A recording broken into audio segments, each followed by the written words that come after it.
SSC 24/7, your daily companion for government exam prep. आज socio religious reforms शुरू करते हैं। ये चैप्टर मॉडर्न हिस्ट्री की आत्मा है, इसको समझना बहुत जरूरी है। सबसे पहला सवाल, ये रिफॉर्म्स हुए ही क्यों?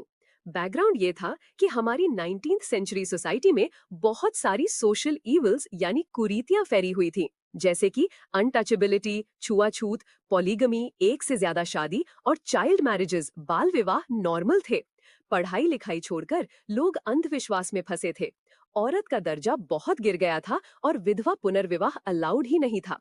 सोसाइटी एकदम रुकी हुई थी। इसीलिए इन्हीं सोशल इविल्स को जड़ से उखाड़ने के लिए ये रिफॉर्म मूवमेंट्स शुरू हुए। तो रिफॉर्म्स की शुरुआत में सबसे पहला निशाना बना सती सिस्टम। प्रॉब्लम ये थी कि पति की मौत के बाद पत्नी को जिंदा चिता पर जला दिया जाता था। इसके खिलाफ सबसे बड़ी आवाज उठाई राजा राम मोहन रॉय ने। उनके सालों के एफर्ट्स के बाद फाइनली 1829 में एक एक्ट पास किया गया। ये कानून governor general Lord William Bentinck लाए।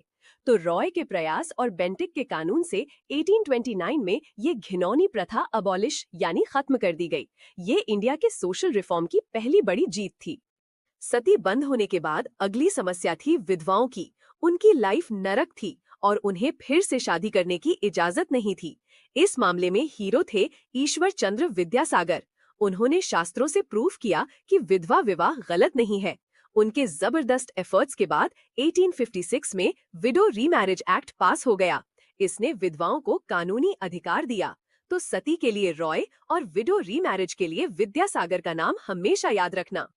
तो भाई, चाइल्ड मैरिज, बाल विवाह पर कैसे लगाम लगी वो देखते हैं। छोटी छोटी लड़कियों की शादी कर दी जाती थी, जिससे उनकी हेल्थ और एजुकेशन दोनों बर्बाद हो रही थी। इसके खिलाफ पहला बड़ा स्टेप 1891 में आया। ये एज ऑफ कंसेंट एक्ट था, जो BM मलाबरी के एफर्ट से पास हुआ। इस कानून ने 12 साल से कम उम्र की लड़कियों की शादी को रोक दिया। ये एक शुरुआत थी, जिसे बाद में सरदा एक्ट ने और मजबूत किया। अब आते हैं एजुकेशन पर। आज हम सब जो इंग्लिश पढ़ रहे हैं, इसकी ऑफिशियल शुरुआत कहाँ से हुई? इसके पीछे था थॉमस बाबिंगटन मैकॉले। प्रॉब्लम ये थी कि अंग्रेजों को इंडिया में राज करने के लिए क्लर्क्स, बाबू की जरूरत थी। इंग्लैंड से लाना महंगा पड़ता था। तो 1835 में मैकॉले ने अपनी फेमस मैकॉलेज मिनट रिपोर्ट पेश की। इसका मकसद साफ था, इंडिया में संस्कृत और अरबिक की जगह इंग्लिश एजुकेशन को प्रमोट करना। उसने कहा, सिर्फ अमीर लोगों को इंग्लिश में पढ़ाओ, ज्ञान छन छन के फिल्टर होके नीचे गरीबों तक अपने आप पहुंचेगा। इसे ही डाउनवर्ड फिल्ट्रेशन थ्योरी कहते हैं। मकॉले के बाद 1854 में आया वुड्स डिस्पैच। ये बहुत इंपॉर्टेंट है। इसे Magna carta of Indian education कहते हैं। मैग्ना कार्टा मतलब एक बहुत बड़ा अधिकार पत्र। प्रॉब्लम ये थी कि मकॉले की डाउनवर्ड फिल्ट्रेशन थ्योरी फेल हो रही थी। तो इस डिस्पैच ने उस थ्योरी को एब्रोगेटेड यानी रद्द कर दिया। इसने कहा कि मास एजुकेशन, जन शिक्षा जरूरी है। इसने एक पूरा सिस्टम बनाया। प्राइमरी एजुकेशन छोटे बच्चे अपनी वर्नाक्युलर देसी भाषा में पढ़ेंगे, सेकेंडरी मिक्स में और हायर एजुकेशन कॉलेज इंग्लिश में। इसने इंडिया में एजुकेशन का एक प्रॉपर स्ट्रक्चर तैयार किया। रिफॉर्म मूवमेंट्स में अब महिलाएं भी आगे आ रही थीं, क्योंकि उन्हें समझ आ गया था कि अपने अधिकारों के लिए खुद लड़ना पड़ेगा। उन्होंने अपने ऑर्गेनाइजेशंस, संगठन बनाए। ये मैचिंग के लिए बहुत इंपॉर्टेंट है, ध्यान से सुनो। पहला था भारत स्त्री महामंडल, जो 1910 में सरला देवी चौधरानी ने बनाया। लेडीज सोशल कॉन्फ्रेंस 1904 में रमेश्वर दास ने बनाया। ऑल इंडिया विमेंस कॉन्फ्रेंस 1927 में मार्गरेट कजिन्स ने। और आर्या महिला समाज 1882 में पंडिता रमाबाई सरस्वती ने बनाया। और एक बहुत बड़ा माइलस्टोन था 1916 में, जब धांधो केशव कर्वे ने SNDT यानी इंडिया की पहली विमेंस यूनिवर्सिटी बनाई। अगले टॉपिक पर आते हैं, स्ट्रगल अगेंस्ट कास्ट। प्रॉब्लम ये थी कि सोसाइटी चतुर्वर्णा सिस्टम, ब्राह्मण, क्षत्रिय, वैश्य, शूद्र में बुरी तरह बटी हुई थी, जिसमें निचली जातियों का बहुत शोषण, एक्सप्लॉयटेशन होता था। इसके खिलाफ अलग अलग जगहों पर अलग अलग लीडर्स ने काम किया। महाराष्ट्र में ज्योतिबा फूले ने सत्यशोधक समाज बनाया। केरला में नारायणा गुरु ने काम किया। तमिलनाडु में पेरियार ने सेल्फ रिस्पेक्ट मूवमेंट चलाया। और सबसे बड़ा नाम डॉक्टर BR अम्बेडकर का। उन्होंने 1924 में बहिष्कृत हितकारी सभा बनाई और 1927 में महाद सत्याग्रह किया, जहां उन्होंने मनुस्मृति को जलाया। तो चलो अब डिटेल में राजा राम मोहन रॉय को देखते हैं। इनका इतना बड़ा नाम क्यों है? क्योंकि इन्हें फादर ऑफ इंडियन रेनेसां, भारतीय पुनर्जागरण का जनक कहते हैं। ये पहले आदमी थे जिन्होंने मॉडर्न वेस्टर्न विचारों को इंडियन ट्रेडिशन से मिलाया। इन्हें राजा का टाइटल भी मिला था। ये टाइटल उन्हें मुगल बादशाह अकबर दूसरे ने दिया था, ताकि वो उनका पेंशन केस लड़ने के लिए इंग्लैंड जा सके। उनका काम टाइमलाइन में देखो। 1814 में उन्होंने आत्मीय सभा बनाई। ये एक डिस्कशन ग्रुप था। यही ग्रुप आगे चलकर ब्रह्मो समाज का फोररनर यानी उससे पहले का रूप बना। उनका जोर एजुकेशन पर भी था। 1817 में उन्होंने डेविड हेयर के साथ मिलकर कैलकाटा में हिंदू कॉलेज की स्थापना की। राजा राम मोहन रॉय का काम जारी रहा।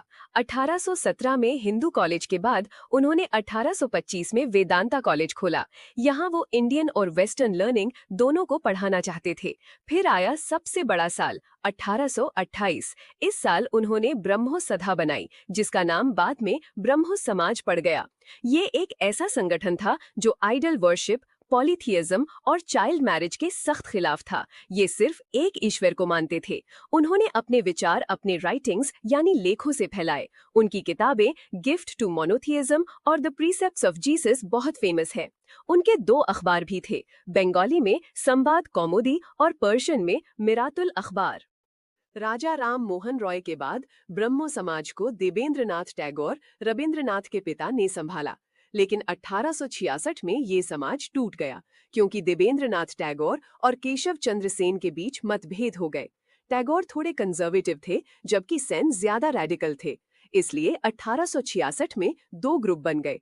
एक आदि ब्रह्मो समाज यानी ओरिजिनल, जिसे देवेंद्रनाथ टैगोर ने लीड किया।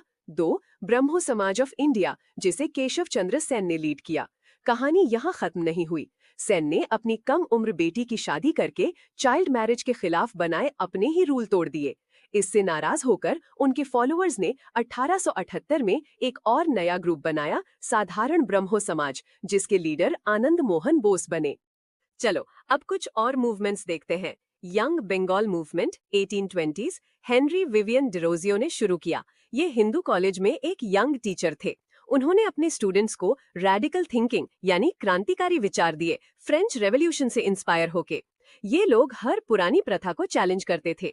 इनके ठीक ऑपोजिट एक रिवाइवलिस्ट मूवमेंट यानी पुरानी प्रथाओं को बचाने वाला शुरू हुआ। उसका नाम था धर्म सभा 1830, जिसे राधा कांता देव ने शुरू किया।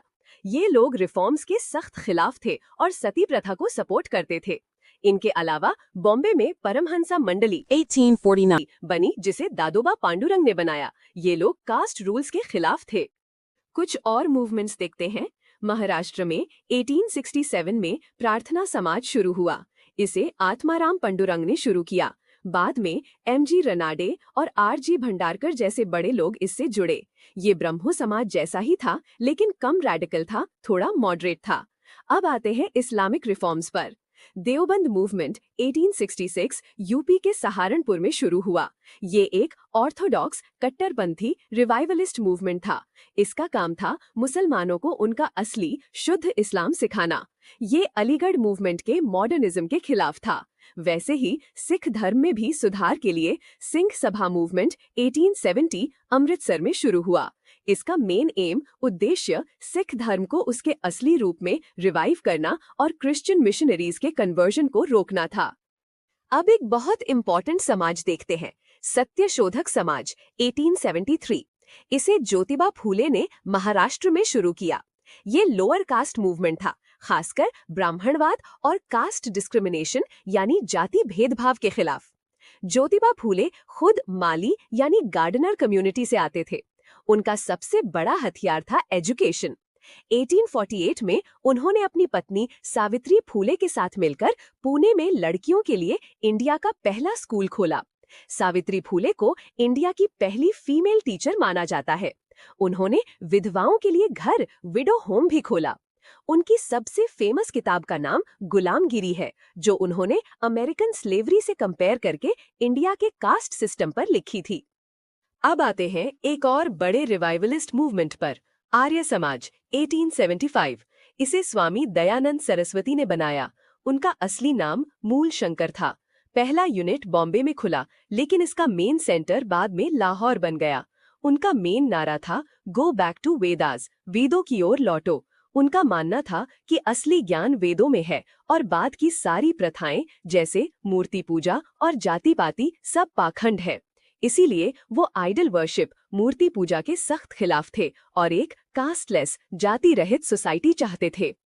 आर्य समाज की फिलॉसफी क्या थी? उनका गो बैक टू वेदास का नारा था, लेकिन वो कर्मा और रीइंकारनेशन, पुनर्जन्म में भी विश्वास करते थे। स्वामी दयानंद ने एक फेमस किताब लिखी, सत्यार्थ प्रकाश, जो आर्य समाज का मेन ग्रंथ है। उनके आइडियाज को एजुकेशन से जोड़ा गया। 1886 में लाला हंसराज ने लाहौर में दयानंद एंग्लो वैदिक डीएवी कॉलेज की स्थापना की। आर्य समाज ने एक शुद्धि मूवमेंट भी चलाया। ये एक प्योरिफिकेशन मूवमेंट था जिसका मकसद उन लोगों को रिकन्वर्ट करना था जो हिंदू धर्म छोड़कर क्रिश्चियन या मुस्लिम बन गए थे। जैसे हिंदू धर्म में रिफॉर्म हो रहे थे, वैसे ही इस्लाम में भी। इसमें अलीगढ़ मूवमेंट 1875 बहुत इंपॉर्टेंट है। इसे सर सैयद अहमद खान ने शुरू किया। उनका मानना था कि मुसलमानों को आगे बढ़ने के लिए मॉडर्न यानी वेस्टर्न एजुकेशन को अपनाना होगा।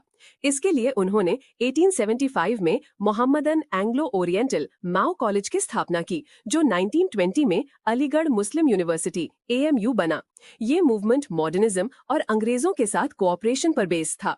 इसके अलावा एक छोटा मूवमेंट देव समाज 1887 भी था, जिसे शिव नारायण अग्निहोत्री ने लाहौर में शुरू किया। अब आते हैं स्वामी विवेकानंद पर।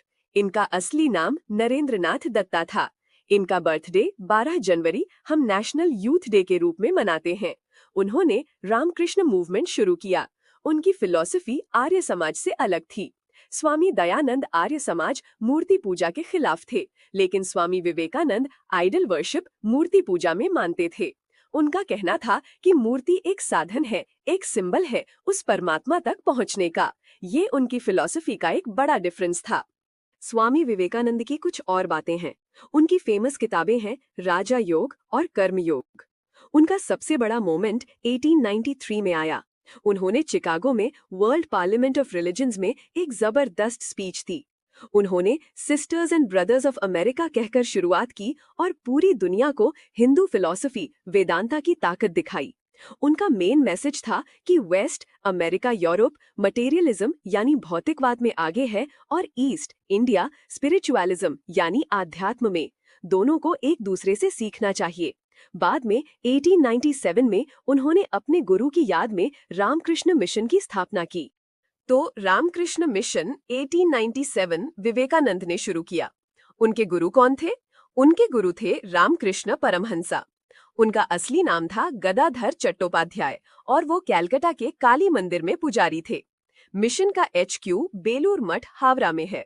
इनका मेन मोटो यानी नारा है service to man is service to God, यानी जीव ही शिव है। यानी भगवान की पूजा करनी है तो इंसानों की, गरीबों की सेवा करो।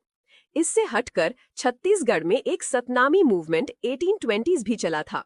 इसे गुरु घासीदास ने लेदर वर्कर्स यानी चर्मकारों के सोशल अपलिफ्टमेंट के लिए शुरू किया था। ये एक इंटरेस्टिंग सोसाइटी है। थियोसॉफिकल सोसाइटी 1875 इंडिया में शुरू नहीं हुई, ये न्यूयॉर्क USA में शुरू हुई थी। इसे एक रशियन महिला HP ब्लवात्स्की और एक अमेरिकन HS ऑलकॉट ने शुरू किया, लेकिन 1882 में ये अपना HQ न्यूयॉर्क से अद्यार, मद्रास ले आए, क्योंकि ये लोग हिंदू धर्म के कर्मा और रीइंकारनेशन, पुनर्जन्म जैसे विचारों से बहुत इन्फ्लुएंस्ड थे। इंडिया में ये फेमस तब हुई जब एनी बेसेंट इसकी मेंबर बनी और उन्होंने इसका काम आगे बढ़ाया। इसके अलावा 1887 में इंडियन नेशनल सोशल कॉन्फ्रेंस भी बनी, जिसे रानडे और रघुनाथ राव ने शुरू किया। चलो 20th सेंचुरी के कुछ और रिफॉर्मर्स को देखते हैं। गोपाल हरि देशमुख एक फेमस रिफॉर्मर थे जिनका पेन नेम पीयूषकर और हितेच्छू था। फिर 1905 में servants of India society I. इसे गोपाल कृष्ण गोखले यानी गांधी जी के गुरु ने बनाया। इसका काम था ऐसे डेडिकेटेड सोशल वर्कर्स को ट्रेन करना जो देश की सेवा कर सकें। फिर है सेवा सदन 1908, जिसे BM मलाबारी ने शुरू किया। ये वही मलाबारी है जिन्होंने एज ऑफ कंसेंट एक्ट के लिए फाइट की थी। उनका फोकस विमेन्स वेलफेयर था और social service league 1911 N M Joshi ने बॉम्बे में शुरू की। एनएम जोशी ने ही 1920 में वर्कर्स के लिए AITUC all India trade union Congress भी बनाया था। साउथ इंडिया में केरला के अंदर एक बहुत बड़ा कास्ट रिफॉर्म मूवमेंट चला जिसका नाम था श्री नारायण गुरु धर्म परिपालना यानी SNDP मूवमेंट। इसे श्री नारायण गुरु स्वामी ने शुरू किया। ये ईजावा कम्युनिटी के अपलिफ्टमेंट उत्थान के लिए था। ईजावा कम्युनिटी को उस समय अनटचेबल अछूत माना जाता था। श्री नारायण गुरु ने कास्ट सिस्टम को डायरेक्ट चैलेंज किया। उन्होंने खुद मंदिर बनवाए और कहा कि भगवान पर सबका हक है। उनका सबसे फेमस नारा स्लोगन है ओरु जाति ओरु मथम ओरु देवम यानी one cast one religion one God for all. South India में कास्ट सिस्टम के खिलाफ नॉन ब्राह्मण मूवमेंट्स भी बहुत स्ट्रांग हुए। उनका कहना था कि पॉलिटिक्स और जॉब्स में ब्राह्मण्स का डोमिनेशन है। पहला था जस्टिस मूवमेंट 1917 जिसे CN मुदलियार, TM नायर और P त्यागराजा ने शुरू किया। ये मद्रास में नॉन ब्राह्मण रिप्रेजेंटेशन के लिए था। उसके बाद 1925 में आया सेल्फ रिस्पेक्ट मूवमेंट जिसे पेरियार EV रामास्वामी नाइकर ने शुरू किया। ये बहुत रैडिकल था और पूरी तरह से ब्राह्मणवाद के खिलाफ था। एक और बड़ा मुद्दा था टेम्पल एंट्री मूवमेंट, दलित्स को मंदिर में प्रवेश। इसके लिए 1924 में केरला में वाइकॉम सत्याग्रह हुआ जिसे KP केसवा ने लीड किया। और एक पॉइंट जो पहले मिस हुआ, वहाबी मूवमेंट 1818 में सैयद अहमद बरेलवी ने शुरू किया था। ये एक इस्लामिक रिवाइवलिस्ट मूवमेंट था। टेम्पल एंट्री का ये संघर्ष चलता रहा। डॉक्टर अंबेडकर ने इस मुद्दे को पूरे देश में उठाया। 1929 में उन्होंने तमिलनाडु में इसके लिए आंदोलन किया। 1930 में उनका सबसे फेमस आंदोलन महाराष्ट्र के नासिक में कलाराम टेम्पल में हुआ। उन्होंने दलित्स के एक बड़े जुलूस के साथ मंदिर में प्रवेश करने की कोशिश की। ये एक सत्याग्रह था जो सालों तक चला। ये सिर्फ मंदिर में घुसने की लड़ाई नहीं थी, ये सिविल राइट्स, नागरिक अधिकारों और सम्मान की लड़ाई थी। इसके अलावा 1932 में ट्रावनकोर में MK नंबूदिरीपड ने भी इसके लिए काम किया। तो ये था हमारा पूरा चैप्टर। कैसा लगा आज का वीडियो? उम्मीद है पसंद आया होगा। तो प्लीज वीडियो को लाइक एंड चैनल को सब्सक्राइब करें।